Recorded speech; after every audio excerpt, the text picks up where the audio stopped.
a delegation to join us, and Senator Padilla and congressional representatives, local leaders that were determinative in keeping the state as safe as possible under these historic circumstances.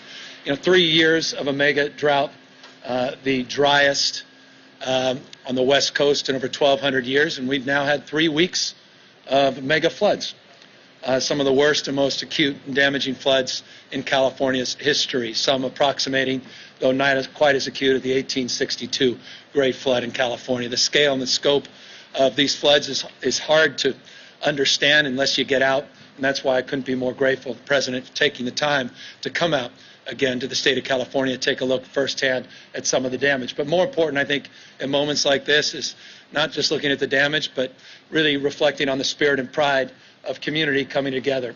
And, I can say this because, well, I guess I have the mic.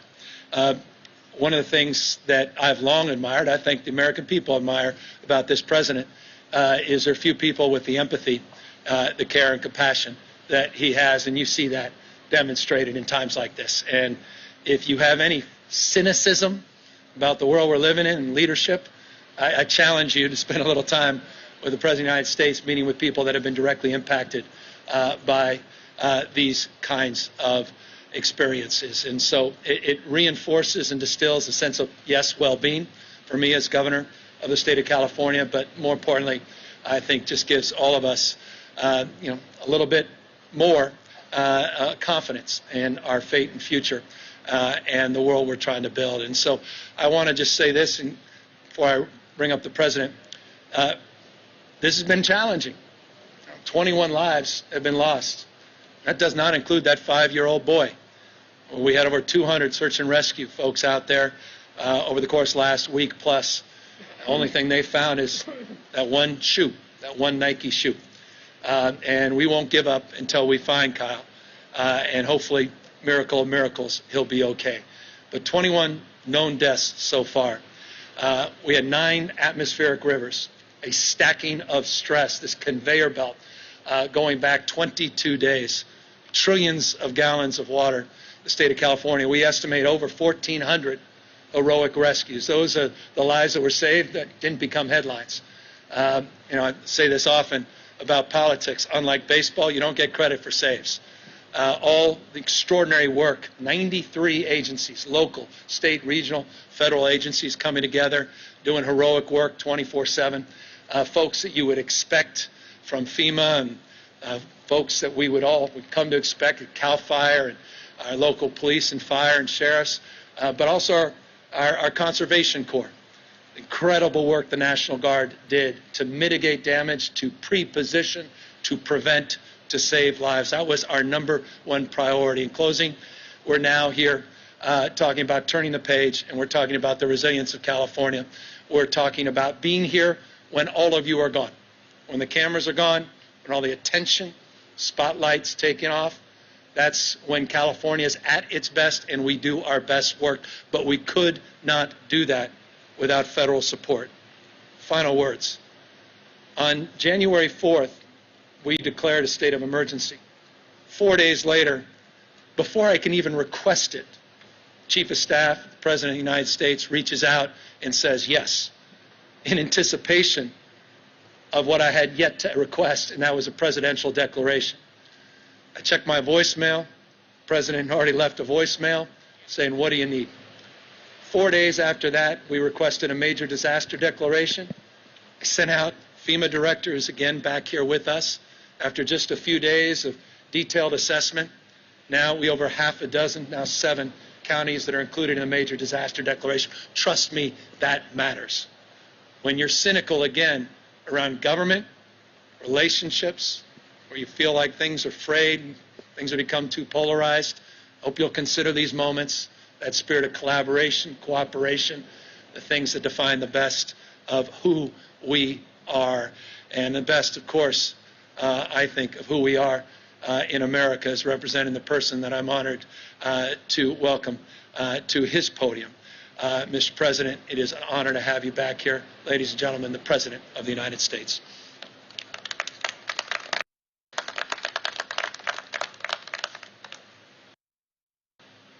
Well, Governor, you and I got to stop taking these motorists. A bunch of them. If anybody doubts the climate is changing, then they must have been asleep for the last couple of years. I want to thank you, Governor. You and I, along with the Vice President, have been in close touch since this storm hit, and even before it hit, when we were talking about it coming. We told the Governor that we'd do everything we can, whatever he needs, but he's been through a whole hell of a lot. I don't know what we had 3 or 4 flights up and down the state for the wildfires and the damage done. It's been astounding what you've done. And I want to say what I said then, and I'll say again. The federal government's not leaving its responsibility till it's all fixed. It's done. You know, Mr. Mayor or Madam Mayor, I want to thank you and the county supervisor, the local officials, the first responders, for all that you have done and all you have been dealing with to try to protect your constituents in a way that gives them some, I guess, maybe the thing that's most needed, everything's going to be able to be done.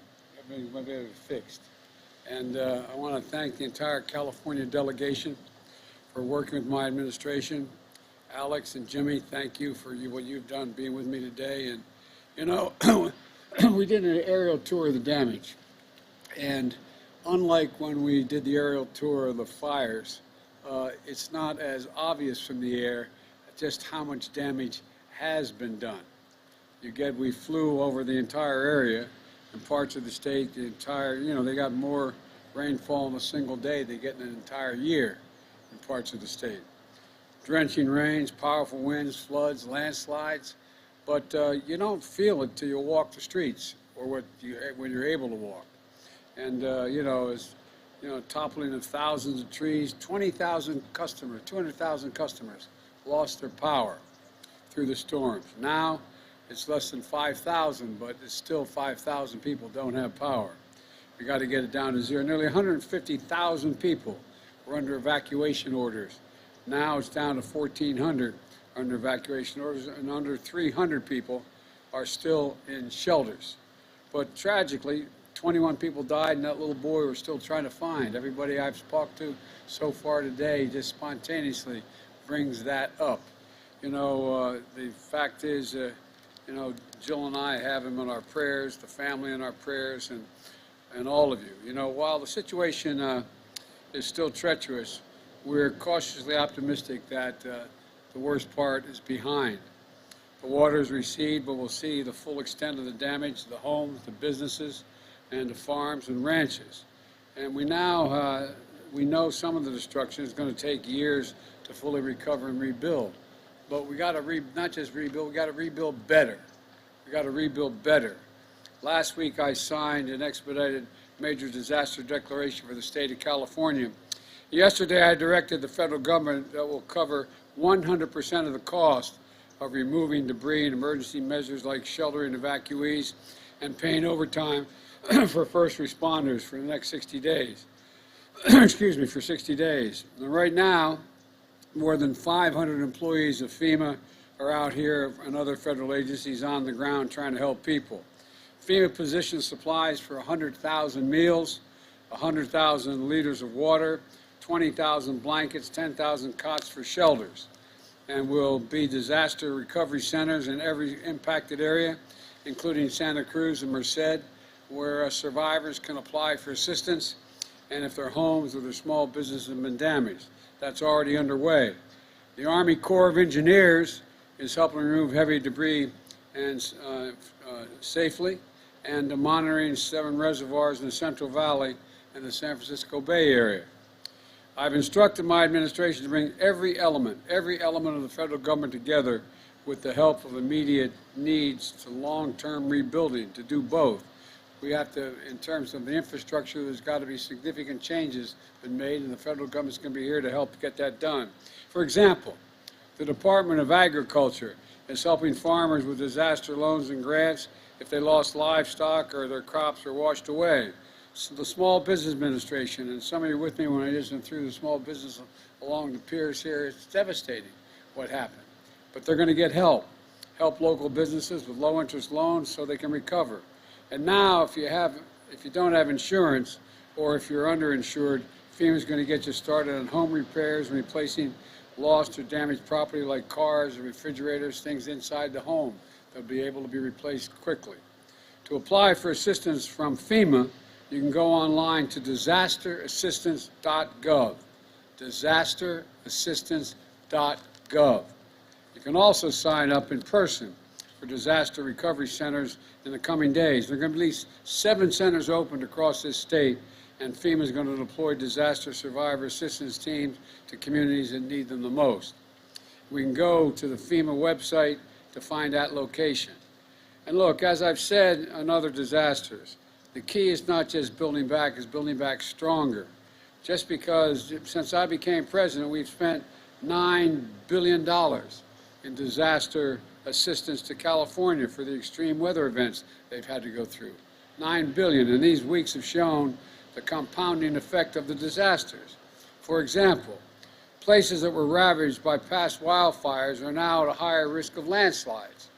Extreme weather caused by climate change means stronger and more frequent storms, more intense droughts, longer wildfire seasons, all of which threaten communities across California.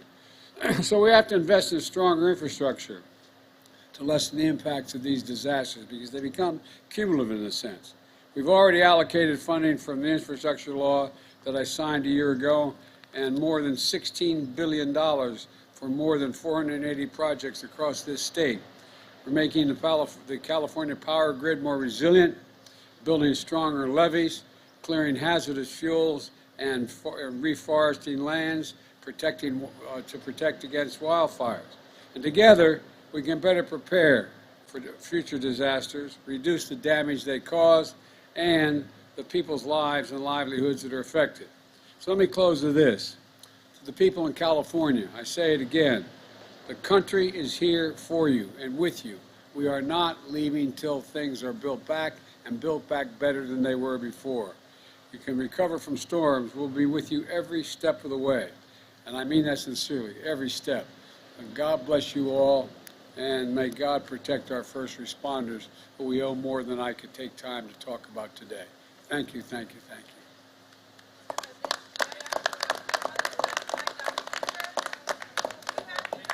you. You know, I will answer the question, but here's the deal. You know, what quite frankly bugs me is that we have a serious problem here we're talking about. We're talking about what's going on, and the American people don't quite understand why you don't ask me questions about that. But having said that, what's your question? You have regrets that you did not reveal the existence of the documents back in November before the midterm. Just hang on, okay? Look, as we found a handful of documents were filed in the wrong place. We immediately turned them over to the archives of the Justice Department. We're fully cooperating and looking forward to getting this resolved quickly. I think you're going to find there's nothing there. I have no regrets. I'm following what the lawyers have told me they want me to do. It's exactly what we're doing. There's no there. Thank you. All right.